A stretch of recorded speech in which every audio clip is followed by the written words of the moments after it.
இந்த லெக்சரில் நம்ம என்ன பார்க்க போகிறோன்னா செல்ஃபோன் ரிசப்ஷன் பற்றி தான் பார்க்க போகிறோம்.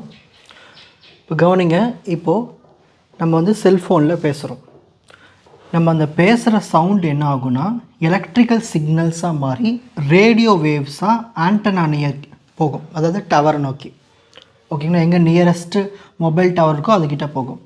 அங்கேருந்து என்ன பண்ணுன்னா எம்டிஎஸ்ஓக்கு போகும். எம்டிஎஸ்ஓனா மொபைல் டெலஃபோன் ஸ்விட்சிங் ஆஃபீஸ். ஸோ இங்கேருந்து அதாவது டெஸ்டினேஷன் யாருக்கு அனுப்பணுமோ அங்கே இருக்கிற நியரஸ்ட் டவருக்கு அனுப்பி வைக்கும்.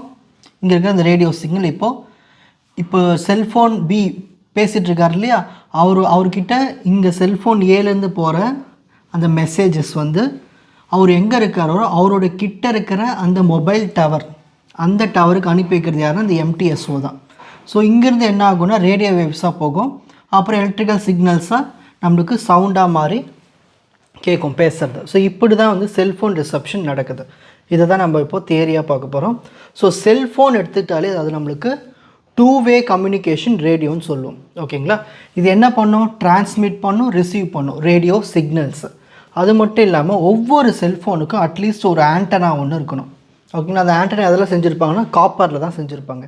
சரி, இந்த ஆண்டனா என்ன பண்ணுன்னா ரேடியோ ஃப்ரீக்வன்சி, ஒரு குறிப்பிட்ட ரேடியோ ஃப்ரீக்வன்சியில் நம்மளுக்கு டிரான்ஸ்மிட் பண்ணுறது, ரிசீவ் பண்ணுறது எல்லாமே இந்த ஆண்டனா பண்ணுற வேலை தான். ஓகேங்களா, அதாவது எலக்ட்ரிக்கல் சிக்னல்ஸை ரேடியோ வேவ்ஸாக நம்மளுக்கு அனுப்பி வைக்கும்.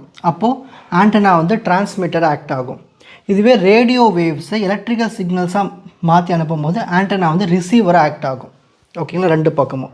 சரி, இதோட மெக்கானிசம் எப்படி ஒர்க் ஆகுது இப்போ நான் சொன்னல ஸ்டார்டிங்கில், when we speak our voice is converted into electrical signal.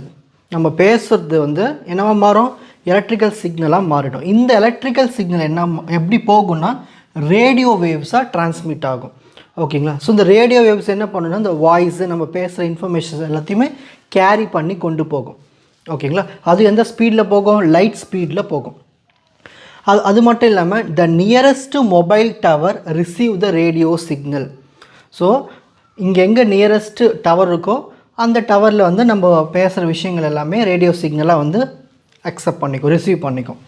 அப்புறமா இந்த சிக்னல் என்ன ஆகும்னா எம்டிஎஸ்ஓக்கு போகும், மொபைல் டெலிஃபோன் ஸ்விட்சிங் ஆஃபீஸ்க்கு போகும். அங்கே போயிட்டு என்ன பண்ணுன்னா டெஸ்டினேஷன், நீங்கள் யார்கிட்ட பேசுகிறீங்களோ அவங்களுடைய நியரஸ்ட் டவர் ஏதோ அங்கே அனுப்பி வைக்கும். த signal reaches the destination mobile tower. ஓகேங்களா, அப்போ த destination cellphone receive the signal, அவங்களுக்கு அந்த சிக்னல் கிடச்சிரும். ஓகேங்களா, அங்கேருந்து வர எலக்ட்ரிக்கல் சிக்னல் வந்து சவுண்டாக மாறி நம்மளுக்கு காதில் கேட்கும். இதுதான் cellphone reception mechanism. Take a screenshot. So first ஒரு ஜென்ரலாக ஒரு பிளாக் டயக்ராம் மாதிரி இப்படி வரைஞ்சிருங்க. ஓகேங்களா, டிரான்ஸ்மிஷன் ரிசப்ஷனில் என்ன நடக்குது, ஃபைனலாக அதோடைய மெக்கானிசம். இது வந்து ஒரு தியரி பாட்டு தான், ரொம்ப சிம்பிளாக இருக்கும். உங்களுக்கு இந்த கண்டென்ட் ஈஸியாக புரிஞ்சிருக்கும்னு நினைக்கிறேன். வாட்ச் அதர் எபிசோட்ஸ் இன் த appropriate playlist. Fuji Silver Academy Strength Success Clarity. வணக்கம்.